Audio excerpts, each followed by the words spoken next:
Hei hei! Tervitused kõigile suvisest Itaaliast. Mina olen Maris ja taaskord olen leidnud tee kanalile Nauding energiast. Olen rääkinud eelnevates videodes erinevatest energiatüüpidest, human designi energiatüüpidest. Ja seekord on järg jõudnud human designi manifestori energiatüübi kätte. Et põneva kokkusattumusena hiljaaegu just üks mu väga hea sõbranna soovis ka lõpuks teha omale human designi kehakaarti ja teada saada siis rohkem iseenda kohta läbi selle eneseavastussüsteemi. Ja ka minu tütar on manifestor. Et on nii mõnigi isiklik kokkupuude ja kogemus selle energiatüübiga. Mina ise olen generaator. Et mis need erinevused siis on? Manifestori energiatüüp iseenesest on üks haruldasemaid ja sellel on ka põhjus.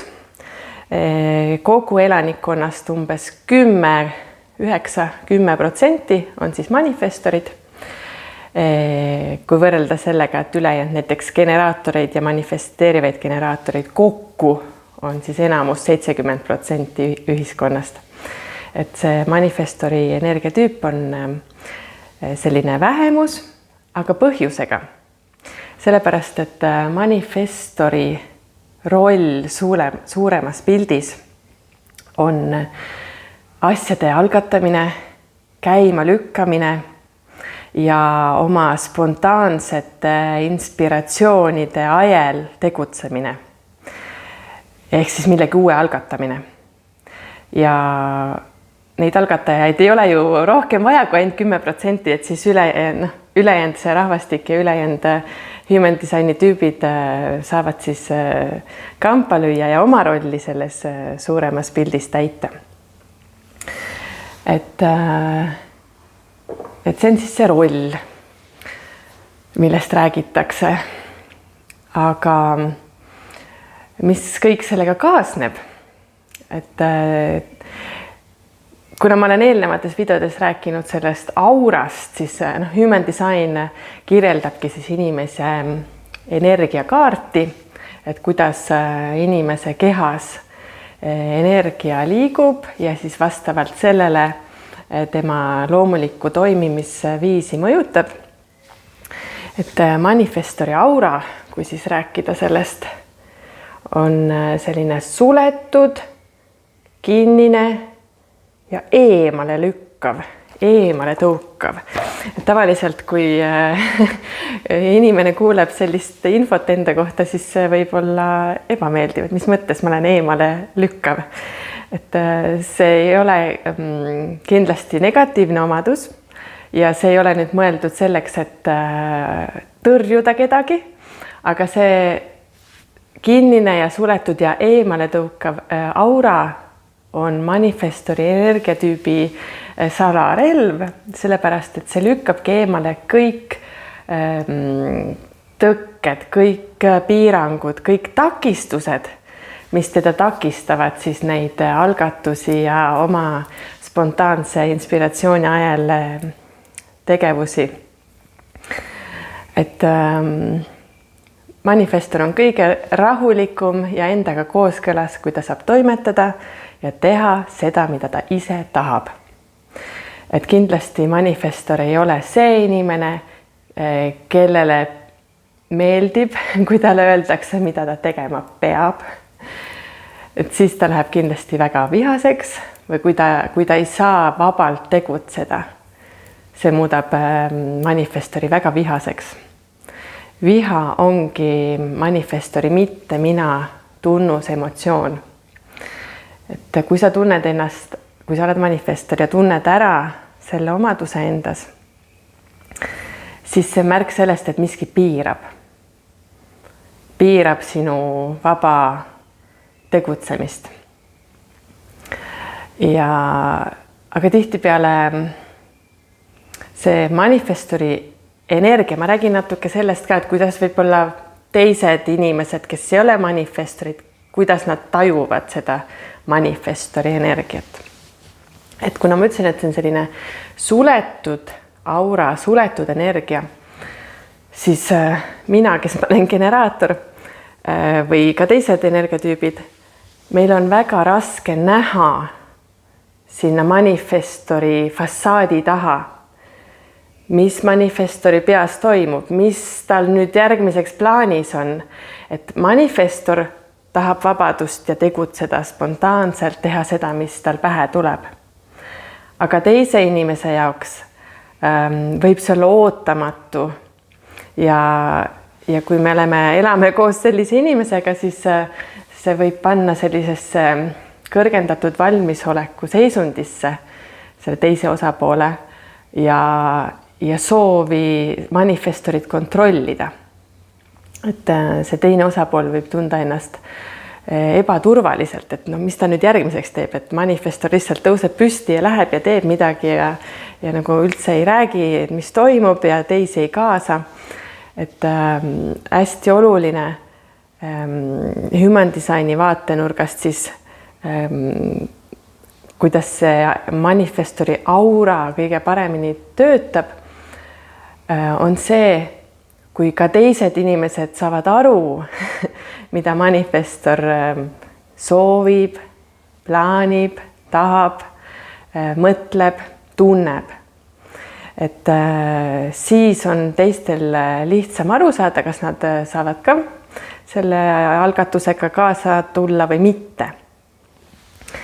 Et manifestor ise tegelikult sügaval sisemuses, tema suur soov ongi teisi mõjutada mingil määral, et siis nagu sellist mingit positiivset muutust või mõju tuua teistele inimesteni.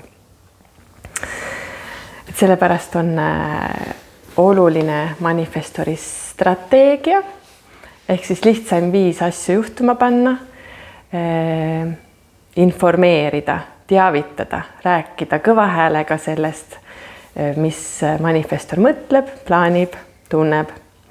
Ja see, ma tean, et see ei ole manifestoritele just kõige lihtsam asi, et see võib olla ebameeldiv, mugav ja harjumatu, kuna manifestor tahab vabadust ja sellist lihtsalt segamatut tegevust. Et minul manifestori lapsevanemana on see üpris suur väljakutse, sest et ühest küljest ma saan aru, kuidas manifestori energiatüüp toimib ja kuidas siis lapsele peaks andma vabadust oma spontaanseid ideid ellu viia, et ta siis tulevikus saaks seda oma suurust ja oma väge kasutada järjest põnevamate asjade juures, aga teisest küljest me peame ju tagama turvalisuse, et lihtsalt väiksel manifestoril ei tuleks pähe lihtsalt, ma ei tea, midagi põlema panna või kodust ära joosta või et hästi keeruline on seda tasakaalu leida, et ühest küljest see manifestori kontrollimine ju ei soodusta tema loomulikku arengut ja tema loomulike tugevuste väljendumist. Aga teisest küljest lapsevanem peab ju kuidagi aitama tal turvalises keskkonnas kasvada. Et sellepärast ma usun, et paljud täiskasvanud manifestorid, kellel on olnud siis selline hästi kontrolliv ja suunav kasvatus kodus või ka üldse igal pool ühiskonnas, et siis nad on sellega oma seda tõelist väge pisendanud.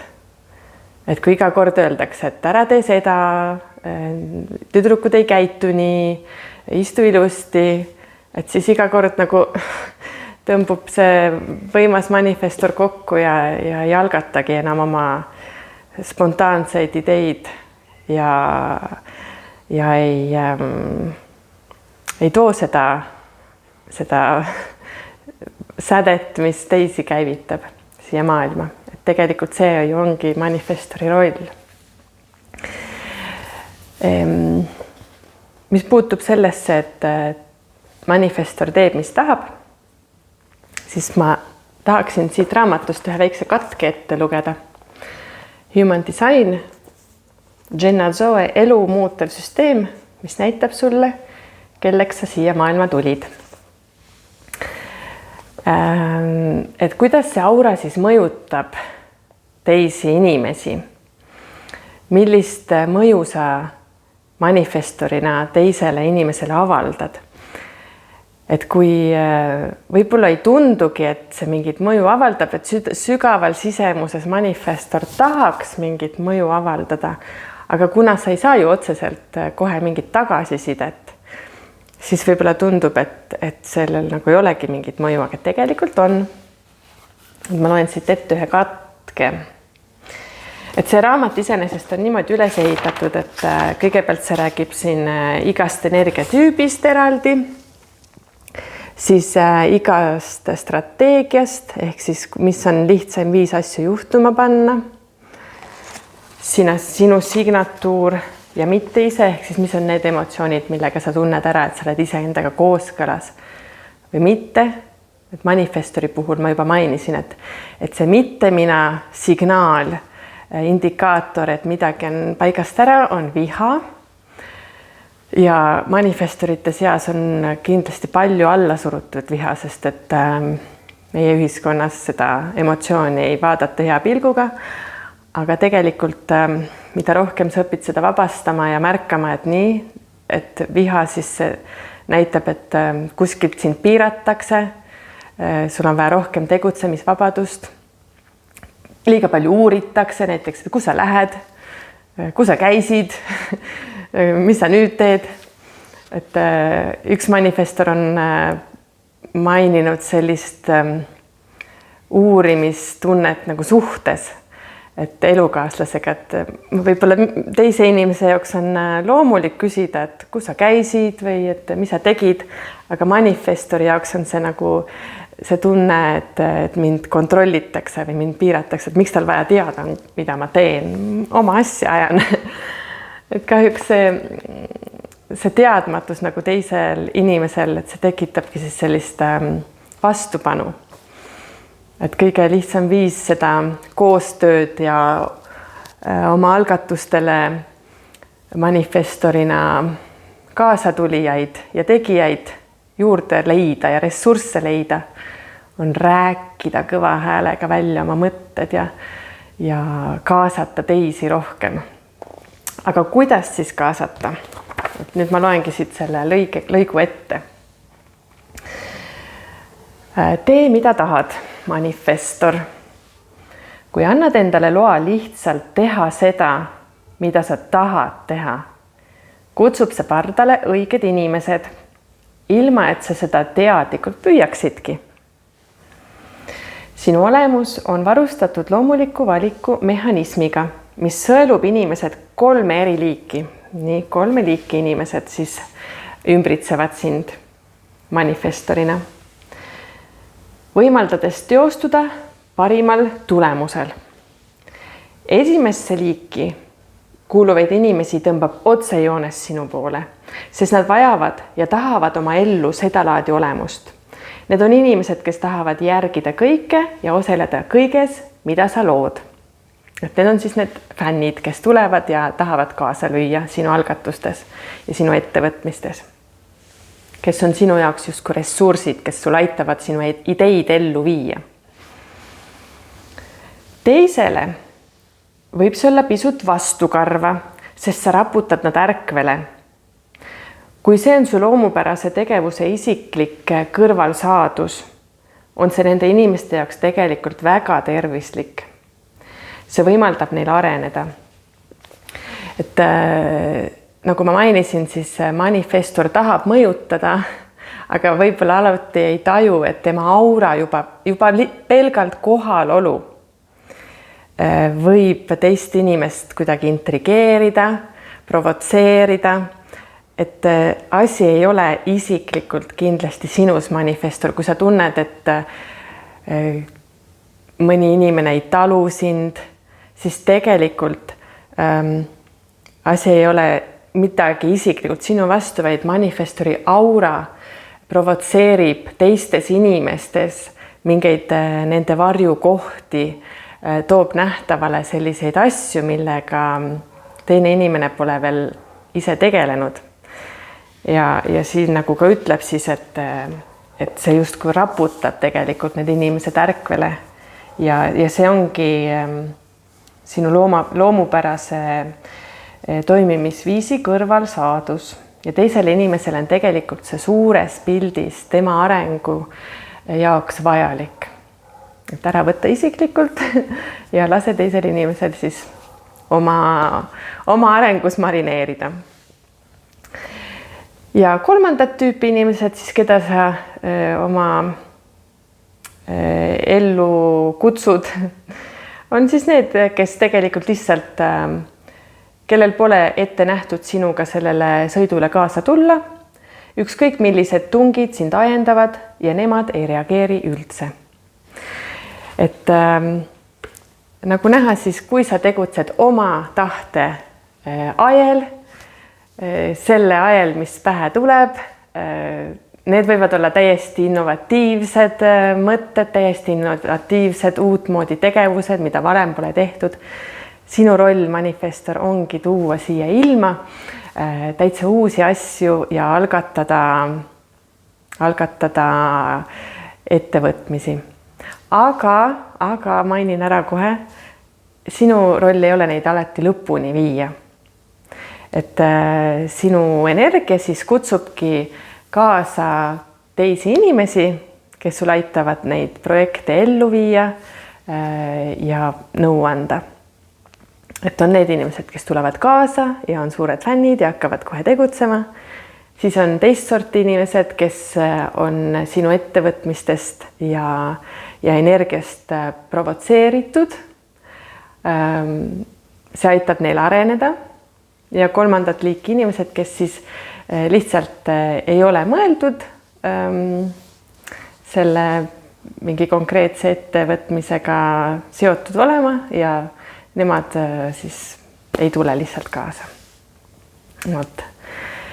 Et manifestoritest on veel palju rääkida ja kui sa oled manifestor ja selle video lõpuni vaatasid, siis suur aitäh sulle, sest et ma tean, kui raske on manifestoril midagi vastu võtta, et talle öeldakse, et sina nüüd käitu nii või ole naa või sina oled nii. Et see on Human Designi vaatenurk ja soovin sulle hästi palju vabadust oma kui tahes suuri ja julgeid ideid ellu viia, käima lükata, et sina oled see, kes paneb palli mängu, nagu öeldakse. Ja hästi palju vabadust, mis annab siis sulle sisemise rahu.